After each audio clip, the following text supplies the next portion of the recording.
అందరికీ నా హృదయపూర్వక నమస్కారాలు. గత 3 రోజులుగా ఆంధ్రప్రదేశ్ స్పెషల్ కేటగిరీ స్టేటస్ గురించి జరుగుతున్న గొడవలు ఇవన్నీ మీకు తెలిసిందే. వాటిని పరిష్కరించకుండా వాటిని డిలే చేసి గోటితో పోయేదాన్ని గొడ్డల దాకా తీసుకొచ్చి సమస్యలు చేయడం వల్ల వాటి మీద నాకు వచ్చిన కోపం, ఆవేదనతో జనసేన పార్టీ స్థాపించాం.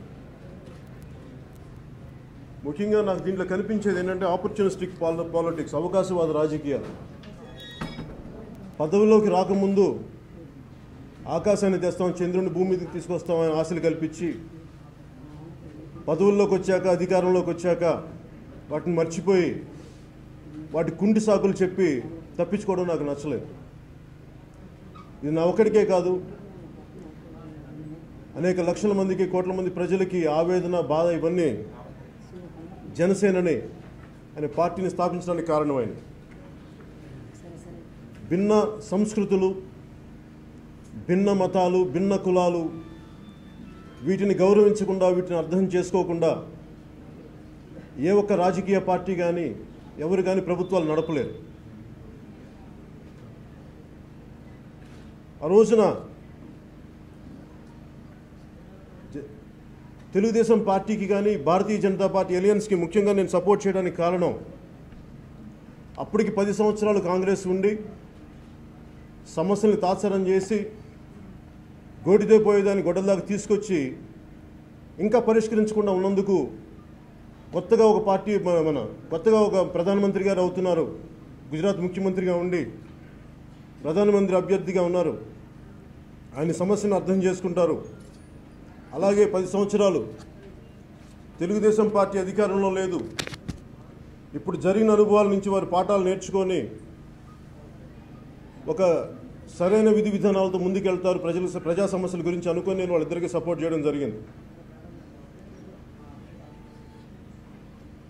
ఆ రోజున సపోర్ట్ చేశాను. నాదైన వంతు సాయం నేను చేశాను.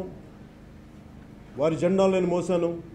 నాతో పాటు నన్ను నమ్మిన వారందరూ మోశారు, నన్ను ఫాలో అయిన వాళ్ళందరూ మోశారు. కానీ వారు ఏమైతే మాట ఇచ్చారో ఈరోజు వాళ్ళు వెనక్కి తప్పేశారు. దానికి ముఖ్య కారణం, ఆ రోజున సిద్ధార్థనాథ్ సింగ్ గారి మాటలు చూస్తూ ఉంటాను. వారికి సపోర్ట్ చేసినప్పుడేమో నీకు రాజకీయ అనుభవం ఉందా, భారతీయ జనతా పార్టీ నాయకులు ఏ రోజున వారికి మద్దతు పలికినప్పుడు నీకు రాజకీయ అనుభవం ఉందా, నీకేం తెలుసు రాజకీయాల గురించి అని అడగలేదు. నన్ను కర్ణాటక పంపించారు, తమిళనాడు బోర్డర్లకు పంపించారు, తెలంగాణ నలుమూలలకు పంపించారు, ఆంధ్రప్రదేశ్ మొత్తం తిప్పారు. ఆ రోజు ఎవరు నా రాజకీయ అనుభవం అడగలేదు, నీకెంత తెలుసు రాజకీయాల గురించి అని. ఈ రోజున స్పెషల్ కేటగిరీ స్టేటస్ గురించి అడిగితే నువ్వు రాజకీయాల గురించి ఏబిసిడీలు తెలియదు, నువ్వు నేర్చుకొని రా అంటారు. ఇంతకు మించిన అవకాశవాదం ఏంటో నాకు కనిపించలేదు వీళ్ళ దగ్గర. ఈ రోజున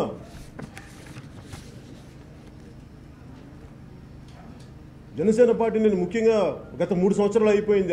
అన్ని పార్టీలు, అది అటు బీజేపీ అధికారంలోకి వచ్చి కేంద్రంలో, ఇటు ఆంధ్రప్రదేశ్లో తెలుగుదేశం పార్టీ అధికారంలోకి వచ్చి దాదాపు ఈ 3 సంవత్సరాల కాలంలో నేను ప్రభుత్వాలని ఇబ్బంది పెట్టే ప్రశ్నలు కానీ ఎందుకు, దానికి కారణం ఏంటంటే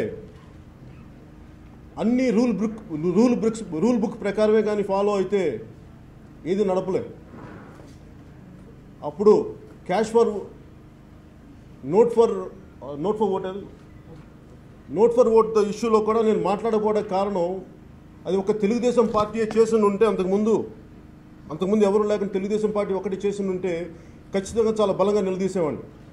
అన్ని పార్టీలు హార్స్ ట్రేడింగ్ చేస్తాయి. అందుకని వాటిని దృష్టిలో పెట్టుకొని నేను మన కంట్లో దూలం పెట్టుకొని ఎదుటి కంట్లో పెద్ద దూలం చూడటం ఎందుకని చెప్పి దాదాపు అన్ని పార్టీలు ఒకటే అని చెప్పి నేను ఇదే వేదిక మీద నేను మాట్లాడాను. అలా ప్రతిదీ నేను ఎందుకు అలా కొద్దిగా వెనకేసుకు రావడం అంటారో, దాన్ని మీరు ఏదైనా అనుకోండి. దానికి నా ఉద్దేశం ఏంటంటే, ప్రతిదానికి గొడవ పెట్టుకుంటే ప్రజలకి ఆల్రెడీ విడిపోయిన రాష్ట్రాలు మనవి, వీటిని ప్రతిసారి ప్రభుత్వాలను ఇబ్బంది పెడితే ప్రజలకి నష్టం జరుగుతుంది, కానీ పనులు ముందుకు సాగవనే ఉద్దేశంతో నేను కొంచెం చూసి ఇచ్చున్నట్టుగానే మాట్లాడాను. అది తెలుసో తెలియకో కాదు, తెలిసి ప్రజా సమస్యలను ముందుకు తీసుకెళ్ళాలి, ప్రజా సమస్యలకి పరిష్కారం కావాలన్న ఒక ఆలోచన విధానంతో నేను అలా చేశాను తప్ప వాళ్ళు చేసింది రైట్ అనో వాళ్ళని వెనకేసి రావటమో కాదు. అలాగే 2 రాష్ట్రాలు విడిపోయినప్పుడు దీనికి ముఖ్య కారణం యువత. ఇక్కడ యువతకు అన్యాయం జరిగిపోతుంది. అటు తెలంగాణలోను అటు ఆంధ్రాలో కూడా మనకి సరైన వసతులు లేవు, సరైన విద్యా సౌకర్యాలు లేవు. ఇలాంటి పరిస్థితులు విడిపోయినప్పుడు అక్కడ యువతని బాగా చూడాల్సిన బాధ్యత ఉంది. ఇక్కడ తెలంగాణలో ఏ బంగారు తెలంగాణ అయితే సాధిస్తామని చెప్పి నాయకులు వచ్చారో దాన్ని నిలబెట్టుకోవాల్సిన అవసరం కూడా ఉంది. వీటన్నిటిని దృష్టిలో పెట్టుకొని నేను ఏ రోజున ఏ ప్రభుత్వాన్ని కూడా ఇబ్బంది పెట్టే మాటలు మాట్లాడలేదు, కానీ అర్థం చేసుకునే ప్రయత్నం చేశాను. కానీ 3 సంవత్సరాల తర్వాత బీజేపీ ప్రభుత్వం తీరు చూస్తే ఒక ప్రజలు కోరుకుంది ఏంటంటే మన ప్రధానమంత్రి గారి దగ్గర నుంచి నరేంద్ర మోదీ గారి దగ్గర నుంచి ఒక బెనోవలెంట్ డెమోక్రసీ కావాలని కోరుకున్నారు. కానీ పోకడలు చూస్తుంటే అటు పూణే ఫిల్మ్ ఇన్స్టిట్యూట్ సమస్య దగ్గర నుంచి అటు రోహిత్ వేముల సమస్య దగ్గర నుంచి ప్రతి చోట డిమానిటైజేషన్ దగ్గర నుంచి ప్రతిదీ కూడా ఒంటెద్దు పోకట్లు పోతున్నాయి.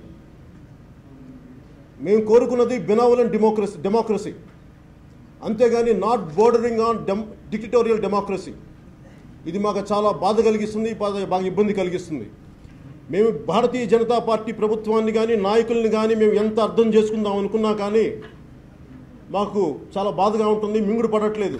ఏమి చేద్దాం అనుకున్నా కానీ ఒంటెద్దు పోకటి వెళ్తున్నారు, ఎవరి మాట వింటలేదు. మీరు అనుకున్నది మీరు చేయటమే కానీ ప్రజల మనోభావాలను మీరు దృష్టిలో తీసుకోవట్లేదు. ఇది మాకు చాలా బాధ కలిగిస్తుంది. మొన్న నా మధ్యన నేను తమిళనాడు ఒక 4 రోజుల క్రితం షూటింగ్కి వెళ్ళినప్పుడు, ఈరోజు జల్లికట్టు కొత్తగా వచ్చిందేమో కానీ నేను తమిళనాడు కొన్ని సంవత్సరాలు చదువుకున్నాను. అక్కడ నాకు స్నేహితులు ఉన్నారు. వాళ్ళు నాకు చెప్పింది ఏంటంటే జల్లికట్టు అనేది చాలా పెద్ద గొడవ అవుతుందని చెప్పారు. నాకు అప్పుడు నాకు అర్థం కాలేదు. ఏంటంటే నాకు వాట్సాప్ గ్రూప్ చూపించారు, ఇవన్నీ సర్క్యులేట్ అవుతున్నాయంటే నేను వాళ్ళు అడిగాను దేనికని. అడిగితే వాళ్ళు అన్నది ఒకటి, జయలలిత గారు చనిపోయినాక భారతీయ జనతా పార్టీ ప్రభుత్వం అక్కడ తమిళనాడు రాజకీయాలను శాసించటం అక్కడ రాజకీయ నాయకులకి పార్టీలకి ఒప్పుకోగలిగారేమో కానీ తప్పలేదేమో కానీ అక్కడ ఉన్న యువత కానీ ప్రజలకి అసలు ఇష్టం లేదు. ఎందుకంటే మన ద్రావిడ సంస్కృతి మీద దాడిలాగా బీజేపీ చేస్తున్న దాడిగా వివరించారు. అందుకని వాళ్ళ యువత నాకు ఆ సర్క్యులేషన్ చూపించారు. ఇది చాలా పెద్ద గొడవ అవుద్ది, నువ్వు చూసుకో ఒకసారి నీకు తెలుస్తుంది అన్నారు. ఈ రోజున జల్లికట్టు అనేది మీరు దయచేసి ప్రతి ఒక్కరు అర్థం చేసుకోవాలి. జల్లికట్టు అనేది ఒక ఎద్దులని లొంగ తీసుకునే ప్రక్రియ కాదు. అది సంస్కృతిలో భాగం. ఎన్ని పక్కన పెడితే వాటన్నిటికంటే కూడా బీజేపీ మీద అక్కడ తమిళనాడు యువతకున్న కోపం అది.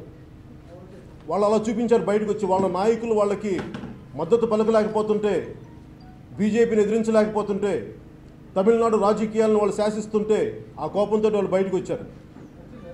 జల్లికట్టుని అలాగ చూడాలి, అది నిజంగా అర్థం చేసుకున్న వాళ్ళకి అదే అని అర్థమవుతుంది. అలాగే ఈ రోజున రాష్ట్రాలు ఆంధ్రప్రదేశ్ ముఖ్యంగా అటు తమిళనాడు కానీ ఫెడరల్ స్ట్రక్చర్ని రిప్రజెంట్ చేస్తున్నాయి. ఫెడరల్ గవర్నమెంట్ పాలసీస్ని వాళ్ళు మినీ బీజేపీలా తయారయ్యారు. కానీ ముఖ్యంగా ఆంధ్రప్రదేశ్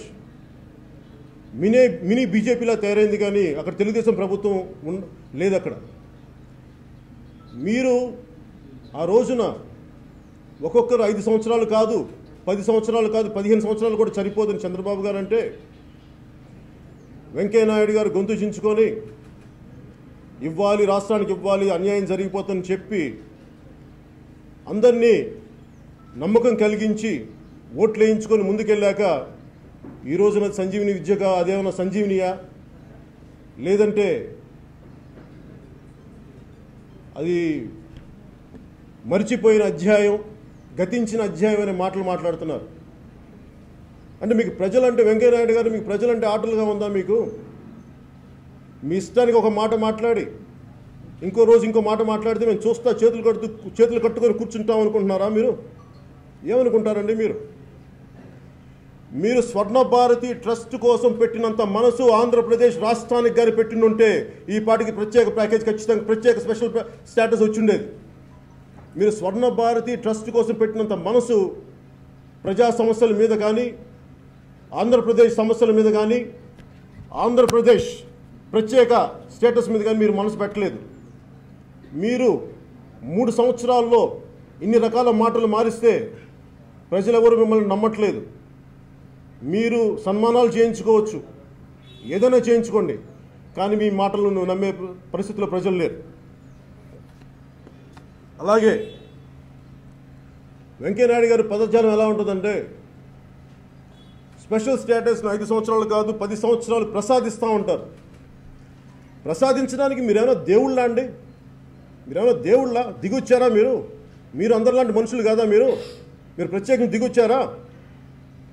ఢిల్లీ రక్షణ కవచాల్లో కూర్చొని మీ ఇష్టం వచ్చినట్టు మీరు మాట్లాడితే మీరు దిగొచ్చారు అనుకుంటున్నారా? మేమందరం మీ బానిసలమా? ఏమనుకుంటున్నారు మీరందరూ? మేము ఈ దేశ ప్రజలు మీరు ఇష్టానికి మాట్లాడితే కుదరదు.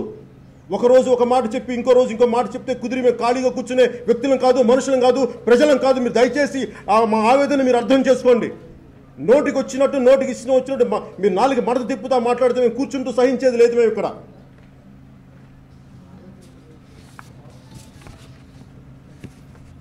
మీరు రామ మందిరం అనే ఒక గుడి గురించి మీరు తీసుకోగలిగారు, కానీ 4 కోట్ల మంది ప్రజల సమస్యలను మీరు ముందుకు తీసుకెళ్ళలేకపోయారు. ఎందుకంటే ఇది మీకు ఓట్లు తెస్తో లేదో నాకు తెలియదు, మీకు అది రాదని మీకు నమ్మకం వచ్చిందేమో, మరి అందుకని మీరు ముందుకు తీసుకెళ్ళట్లేదేమో. అలాగే ముఖ్యమంత్రి గారికి సంబంధించి ముఖ్యమంత్రి గారు చంద్రబాబు నాయుడు గారు వారికి ముఖ్యంగా సపోర్ట్ చేయడానికి కారణం వారి అడ్మినిస్ట్రేటివ్ ఎక్స్పీరియన్స్, వారి పరిపాలనా అనుభవం.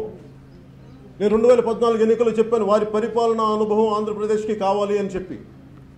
కేవలం పరిపాలనా అనుభవం ఒకటే దృష్టిలో పెట్టుకొని ఆయన ఆంధ్రప్రదేశ్ ప్రత్యేక స్టేటస్ గురించి ముందుకు తీసుకెళ్ళకపోవటం అది నైతికంగా ఆయన చేస్తున్న తప్పు. అది మీరు సరిదిద్దుకోవాలి. ఎందుకంటే మీరు మాట ఇచ్చారు. మీరు అంటున్నారు ఈ రోజున స్పెషల్ స్టేటస్ కాకుండా స్పెషల్ స్టేటస్ వల్ల కొత్తగా వచ్చే సమస్యలు ఏమేమి బెనిఫిట్స్ అని అడుగుతున్నారు. మీరే డిమానిటైజేషన్కి నేనే మద్దతు పలికాను అన్న ముఖ్యమంత్రి గారు, అలాగే నేనే చెప్పానని చెప్పిన తర్వాత మళ్ళీ నేను ఇది చాలా ఇబ్బందిగా ఉందన్నారు, చాలా గొప్పదన్నారు. మీరే 5 రకాల మాటలు మార్చారు. మీకే ఇన్ని సమస్యలు ఉన్నప్పుడు, మీకు ఇంత అనుభవం ఉన్న మీకే ఇన్ని రకాలుగా మీరు మాట మారుస్తున్నప్పుడు మరి దాని మీద మీరు మాట మార్చట్లేదని నేను ఎందుకు అనుకోకూడదు చెప్పండి. మీరు ఎందుకు కాంప్రమైజ్ అయ్యారో నాకు చెప్పండి. ఏ బేసిస్లో మిమ్మల్ని ఇబ్బంది పెట్టారో, మిమ్మల్ని ఎవరిని కాంప్రమైజ్ అవ్వమని చెప్పారో నాకు ఆ కారణాలు చెప్పండి. ఇది నాకు కాదు, మీరు ప్రజలకి చెప్పాల్సిన అవసరం. ఎందుకంటే మిమ్మల్ని నమ్మి ఓటేసి ఈరోజు మిమ్మల్ని అధికారంలో కూర్చోబెట్టారు. దయచేసి దీన్ని మీరు చేయనప్పుడు మీరు Lee Kuan Yew, Singapore late ex premier లాంటి ఆయన ఆధ్వర్యంలో నిర్మించిన సింగపూర్ లాంటి దేశాన్ని నేను నిర్మిస్తాను, రాజధాని నిర్మిస్తానని చెప్పి ఈ రోజున మీరు ఎలాంటి వ్యక్తులను పక్కన పెట్టుకున్నారు? సుజనా చౌదరి గారు లాంటి వ్యక్తుల్ని. నాకు వీరందరూ వ్యక్తిగతంగా నాకు అందరూ పరిచయం ఉంది. సుజనా చౌదరి గారు కానీ, రాయపాటి సాంబశివరావు గారిని, నాకు వాళ్ళందరి మీద గౌరవం ఉంది. వాళ్ళు ఎవరు నాకు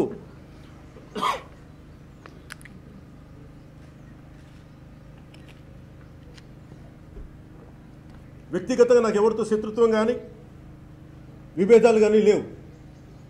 కానీ ప్రజా సమస్యలకి ప్రజల పక్షాన్ని నిలబడటానికి నేను సొంత కుటుంబంతో, సొంత అన్నయ్యతో కూడా నేను విభేదించి వచ్చిన వాడిని. అలాంటిది మీకున్న పరిచయమో స్నేహమో కలిసి ప్రయాణం చేసామో దాన్ని విభేదించి బయటికి రావడానికి నాకు పెద్ద ఇబ్బంది ఏం లేదు. దాని గురించి వెనక్కి కూడా ఆలోచించను. మీకు నాకు ఉన్నది ఒక కామన్ ఎజెండా, ప్రజలకి పనిచేయడం, కలిసి పనిచేయడం అనేది. అది జరగనప్పుడు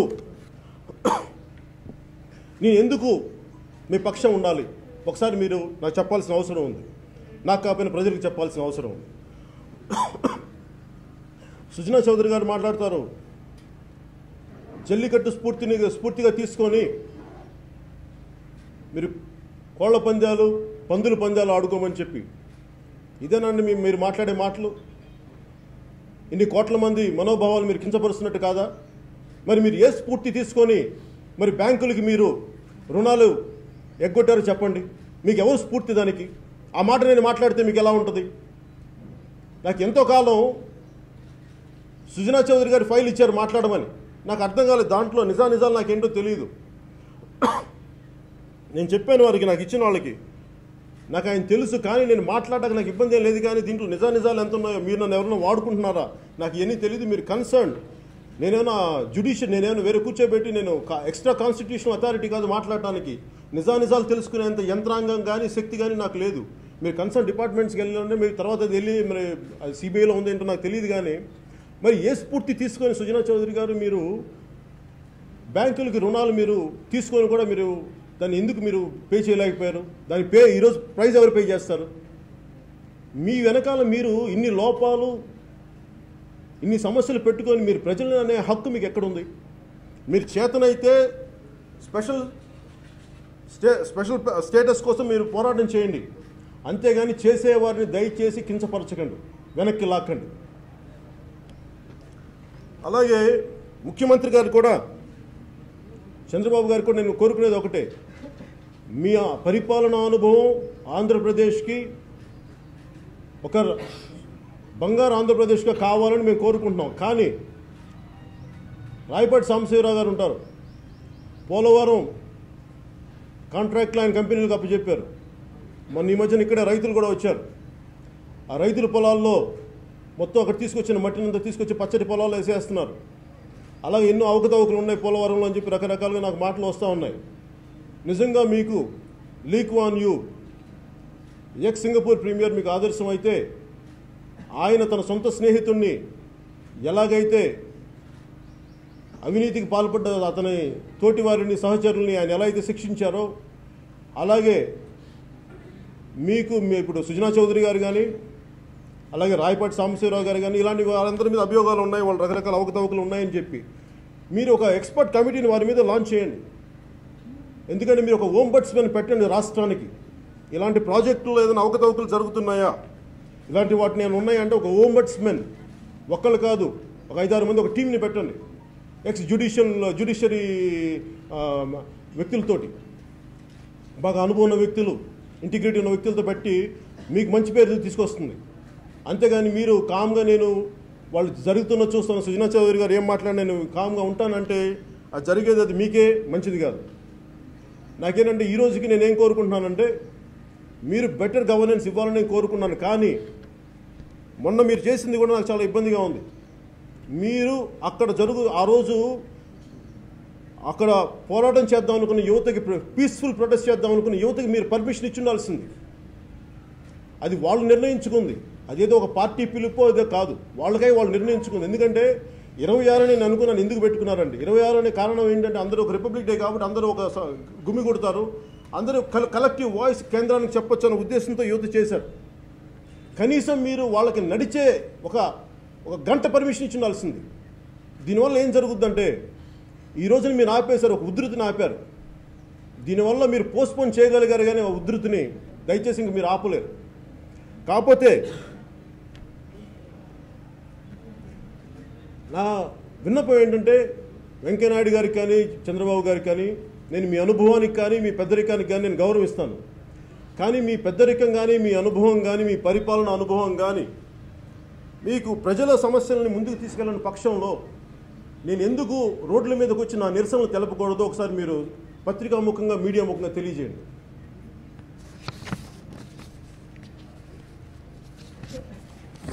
అలాగే కేంద్ర ప్రభుత్వాన్ని,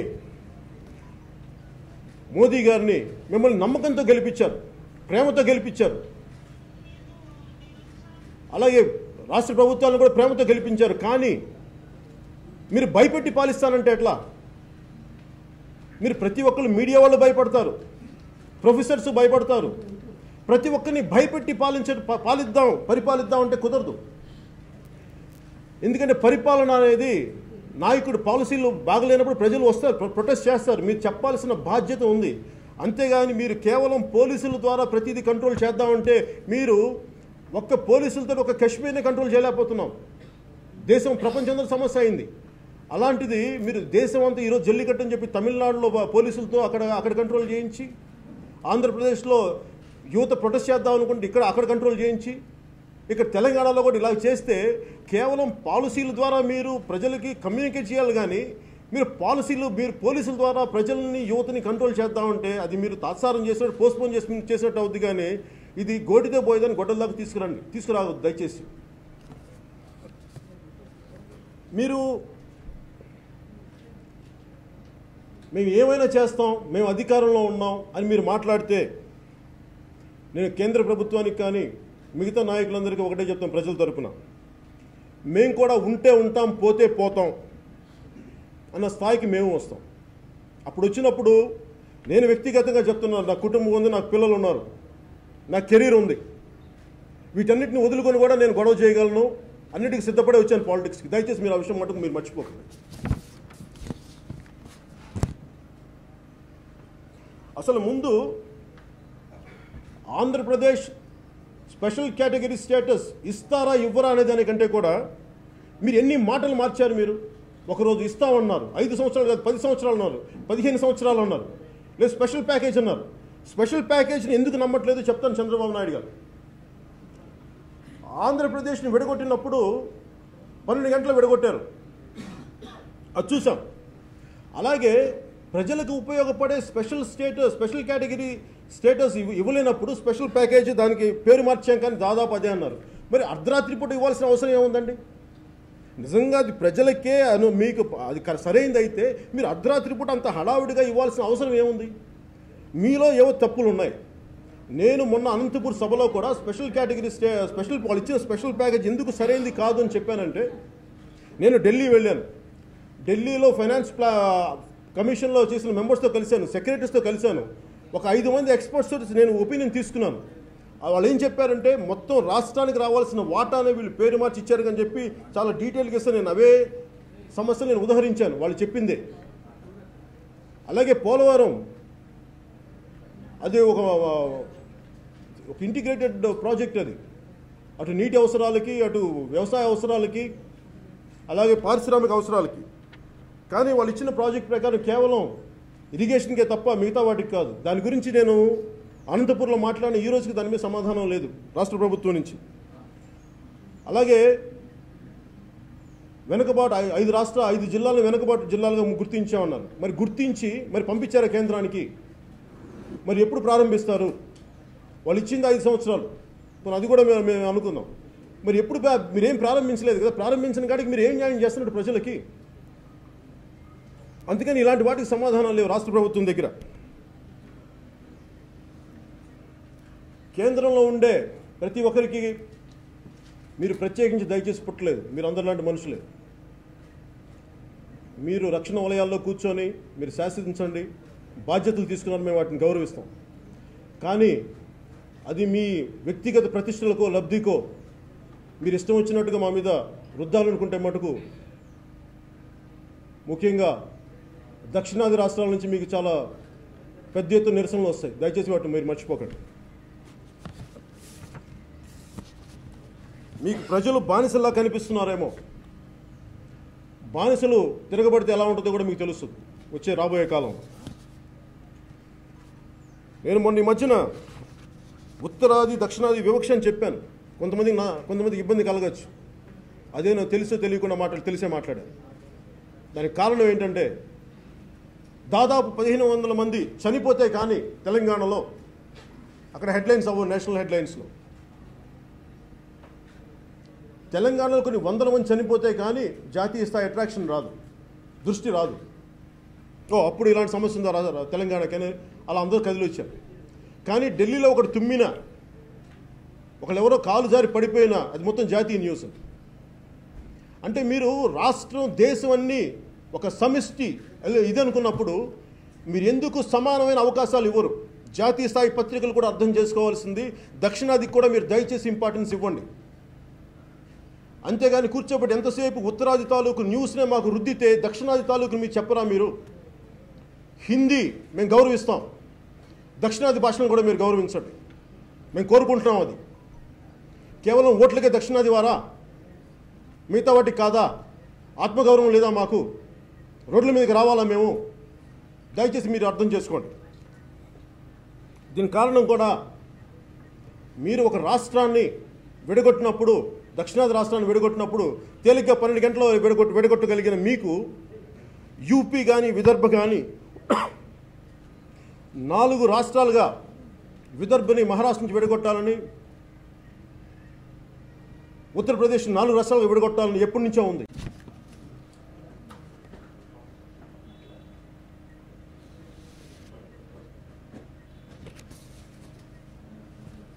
రెండు జాతీయ పార్టీలు ప్రజల్ని పావులుగా వాడుకొని మీ పవర్ గేమ్లో పావులుగా వాడుకున్నారు. దయచేసి ఇక్కడతో ఆపేయండి, లేదంటే మీరు ప్రజా ఆగ్రహానికి గురి అవ్వాల్సి వస్తుందని కోరుకుంటూ సెలవు తీసుకున్నాం. Thank you.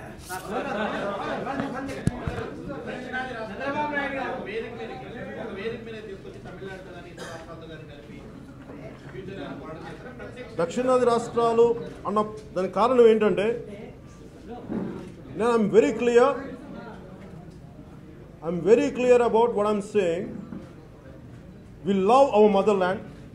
We bow to our motherland. We respect our motherland. But if you keep on degrading the Dravidian culture, definitely we'll raise our voice against North Indian elite leadership. I'm not going back on my words. Unless you understand the agony and pain of South, we'll make sure we'll make you understand. Chandrababu Naidu గారు మీకు చాలా భయపడుతున్నట్టు. ఎందుకంటే మీరు బలమైన నాయకులు ఎదుగుతున్నందుకు భయమా, లేకపోతే కనుక నిన్న మీడియా మీట్లో కూడా మాట్లాడి మిమ్మల్ని టార్గెట్ తీసుకునే? లేదు సార్, నా ఉద్దేశం ఏంటంటే భయపడి కాదండి. ఇది ఎవరిని ఎవరు భయపెట్టగలరు ప్రజాస్వామ్యంలో? నేనేమంటానంటే పాలసీ లోపల నేను పాలసీలు ఎత్తి చూపిస్తున్నాను, అది దాన్ని అర్థం చేసుకుంటున్నారు. అంతేగాని నన్ను చూసి భయపడుతున్నారు అన్ని ఒక అవివేకమైన ధోరణి నాలో అయితే లేదు. నా ఉద్దేశం మీరు అర్థం చేసుకోవాల్సింది ఇక్కడ ఏంటంటే, నేను మొన్న కూడా చెప్పాను, మీరు కూడా అడిగినట్టున్నారు. జనసేన పార్టీని నేను ఎందుకు ఆలోచించి మెల్లిమెల్లిగా అడిగేస్తున్నాను. నేను ముందే చెప్పాను, 2014 అప్పుడు చెప్పాను, నేను 25 సంవత్సరాలు నా జీవితాన్ని సంవత్సరాలని నేను ప్రజా శ్రేయస్సు కోసం పనిచేయడానికి వచ్చాను. అంతేగాని ఇది అధికారంలో ఉంటుందా లేదంటే ప్రజా సమస్యను ముందుకు తీసుకెళ్ళడానికి పార్టీ పెట్టాను. అలాగే కాకపోతే ప్రాక్టికల్గా నేను చూడాలి. ఎందుకంటే మనం టూ ఐడియలిస్టిక్ పాలిటిక్స్ మాట్లాడాలంటే నాకు ఇష్టం. నేను ఐడియలిస్టిక్ నాకు పర్సనల్గా నేను వ్యక్తిగతంగా ఉండగలను, ఎలా ఉండగలను. కానీ నా ఐడియాలజీ అందరి మీద రుద్దాలి, అందరూ పరిపూర్ణంగా ఉండాలని నేను కోరుకున్నాను. ఎందుకంటే మనం రోడ్డు మీదకి వెళ్తేనే ట్రాఫిక్ ఒకలా ఉండదు, అందరిని అడ్జస్ట్ చేసుకుంటూ వెళ్ళాలి. అలాంటిది నేను ఒక్కడనే బతకగలనేమో, కానీ నేను బతికేది అందరినీ బతకమంటే చాలా కష్టం. అందుకని నేను ఉన్న దాంట్లో కొంచెం ప్రాక్టికల్గా ప్రాగ్మాటిక్గా నేను ముందుకెళ్ళడానికి ప్రయత్నం చేస్తాను.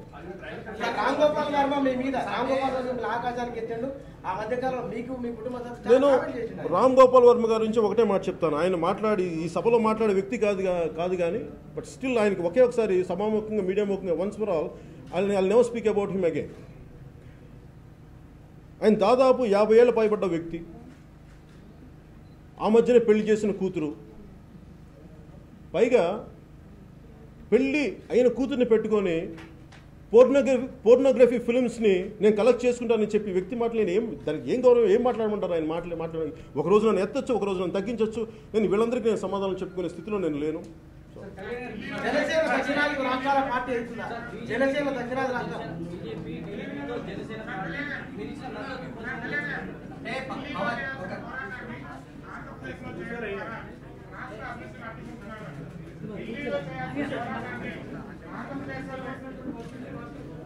ఢిల్లీలో చేయాల్సిన పోరాటాన్ని